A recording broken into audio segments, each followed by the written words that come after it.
Takut akan Allah membuat kita menyelesaikan setiap kebiasaan salah kita, saudaraku. Sekecil apapun, sehalus apapun kesalahan itu akan membuat kita menyelesaikannya dengan segera. Bisa kita lihat setiap orang yang takut akan Allah dan menghormati Dia, dan yang tidak takut akan Allah dan tidak menghormati Dia. Kita bisa melihat perbedaan bagaimana mereka hidup dan bagaimana mereka berjuang menyelesaikan ikatan-ikatan, kebiasaan-kebiasaan jelek dalam hidupnya. Banyak di antara kita tidak sadar sudah menerima pengampunan dosa, tetapi masih saja menabur dosa, masih saja melakukan kesalahan tanpa menjaga perasaan Tuhan. Ini orang yang tidak takut akan Allah. Ini akan celaka kalau ini terus-menerus dilakukan, tidak menyadarinya. Maka saya mau mengatakan pada pagi hari ini, saya mengajak kita semua, kita harus berhenti dari segala perbuatan yang tidak berkenan, yang tidak tepat di hadapan Allah. Kalau kita berhenti berbuat dosa, berarti kita sedang mau menuai akibat taburan masa lalu kita, yaitu kebiasaan-kebiasaan yang melekat di dalam daging dan di dalam jiwa kita, saudaraku.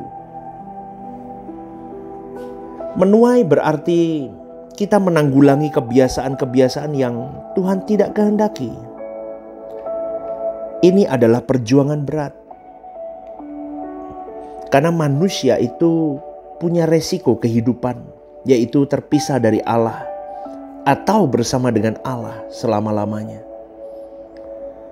Maka saya mengajak pagi hari ini kita harus berjuang. Jangan sampai kita berpikir bahwa penebusan oleh karya Kristus itu membuat kita otomatis menjadi anak Allah dan bisa bersama dengan Dia. Karena itu adalah penyesatan yang ditaburkan oleh iblis, sehingga kita banyak sekali yang menganggap bahwa kehidupan ini murah sekali. Kalau menganggap hidup ini murahan, kita juga akan menganggap Allah itu murahan. Dan kalau sudah seperti itu, biasanya tidak menghormati Allah dengan layak dan patut. Kalau Tuhan mengingatkan kita mengenai kebenaran ini, kita harus mau berubah. Amin, saudaraku. Kita harus mau bertobat. Selagi masih ada kesempatan, masih ada waktu. Ayo berjuang. Tuhan mau kita benar-benar merespon dan melakukan tindakan yang nyata, tidak menunda. Mungkin kita hanya punya satu kesempatan lagi. Mungkin kita hanya punya satu kali peringatan lagi. Tidak ada yang tahu, saudaraku.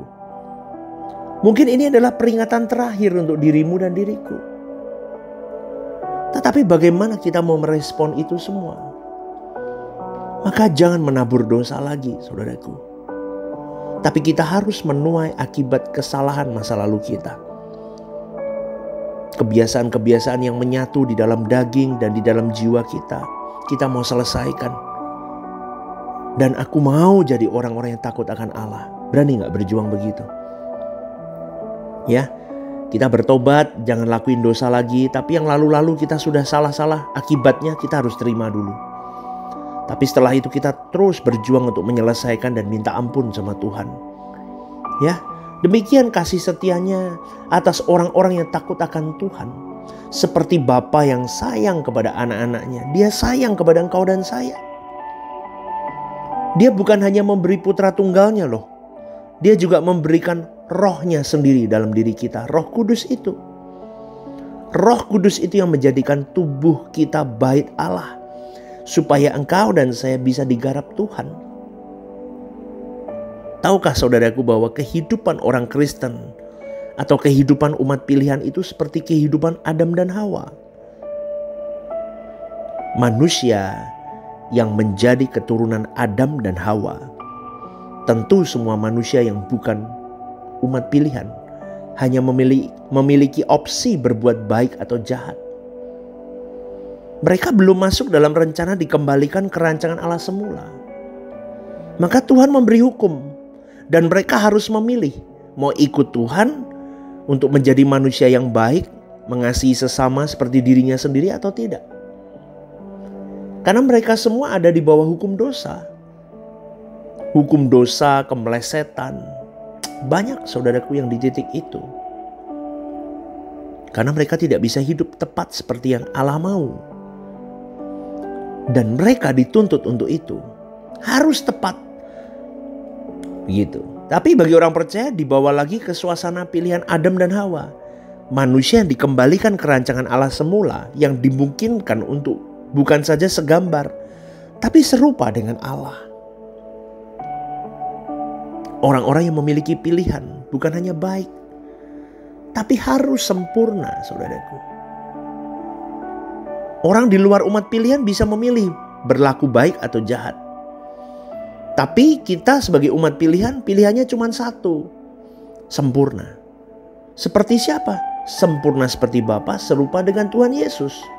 Itu pilihan kita. Tidak ada yang pilihan lain. Jadi mau tidak mau saudaraku, kita ditantang untuk memilih pohon kehidupan. Yaitu siapa? Tuhan itu sendiri. Atau pohon pengetahuan yang baik dan jahat. Yaitu apa? Suara dunia. Sementara kita memiliki keadaan sebagai manusia yang telah hidup di bawah hukum dosa. Hukum dosa bukan hukuman dosa. Hukum dosa itu adalah keberadaan kita yang serba tidak tepat. Serba meleset. Tidak mampu melakukan apa yang tepat, yang presisi seperti yang Allah kehendaki. Karena kebiasaan-kebiasaan dosa yang kita lakukan. Naturnya kita sudah punya dosa, saudaraku. Belum lagi di-trigger dengan lingkungan sekitar, pola asuh yang salah. Komunitas-komunitas yang ada di sekitar kita. Itu yang akhirnya membuat kita terbiasa melakukan dosa dan kita masuk di dalam pemuajaran atau pemlumrahan bahwa melakukan itu gak apa-apa kok. Tapi kita lupa bahwa kita harus memperhatikan perasaan Tuhan. Karena kalau orang hanya memperhatikan apa yang menjadi lumrah di mata manusia, remuk saudaraku, kita tidak akan pernah tepat di pemandangan Allah. Tapi memang ada orang-orang Kristen yang dari kecil di lingkungan baik menjadi orang baik. Tapi lebih banyak orang Kristen yang terbawa oleh suasana dunia. Betul gak saudaraku? Di mana dagingnya, jiwanya sudah merekam banyak ambisi, nafsu yang jauh dari standar kesucian Allah. Bapa di surga mengirim putra tunggalnya mengampuni dosa-dosa kita. Menganggap kesalahan yang kita lakukan itu tidak ada. Terhapus oleh darah Tuhan Yesus. Tapi kodrat dosa itu melekat. Dan tidak bisa otomatis hilang. Maka melalui Roh Kudus, roh dari Bapa itu sendiri, kita dibawa kepada seluruh kebenaran. Untuk kita bisa mengerti apa yang menjadi isi hati Tuhan.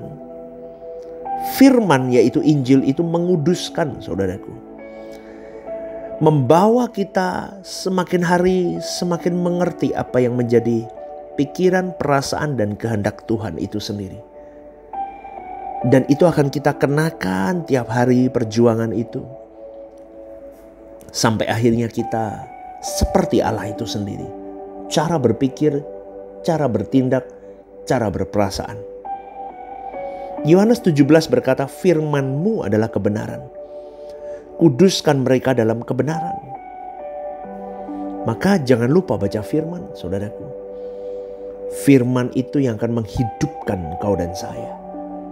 Firman itu yang akan membebaskan kau dan saya. Firman itu yang akan mengubah hidupmu dan hidupku. Firman itu yang akan memerdekakan kau dan saya. Kita berpotensi loh untuk dikembalikan ke rancangan Allah semula. Sangat berpotensi. Tetapi daya juang kita penting. Kita harus benar-benar kita harus benar-benar serius. Karena ini resiko yang lebih tinggi dari resiko orang yang bukan umat pilihan. Kalau kita jadi umat pilihan ini. Bahaya sekali kalau kita tidak serius.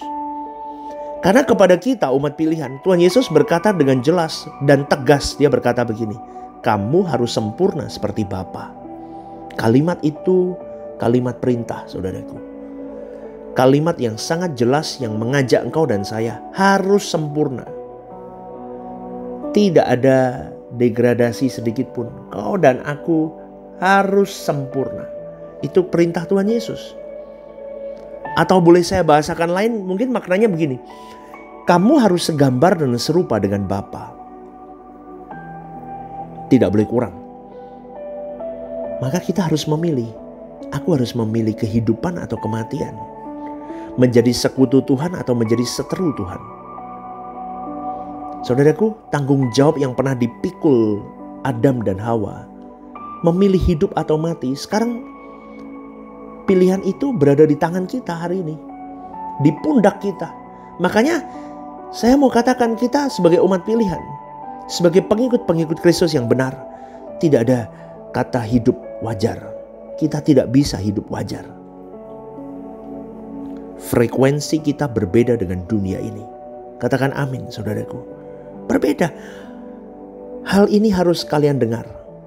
Harus kalian mengerti. Harus kalian terima. Karena kita bukan seperti orang-orang beragama pada umumnya, yang hanya diarahkan menjadi orang baik. Tapi kita harus sempurna, saudaraku.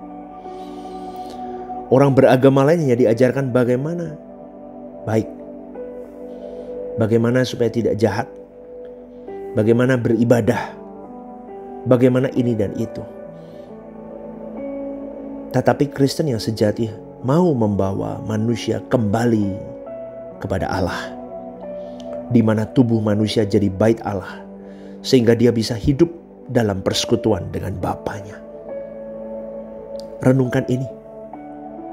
Katakan kepada dirimu, aku tidak bisa hidup wajar.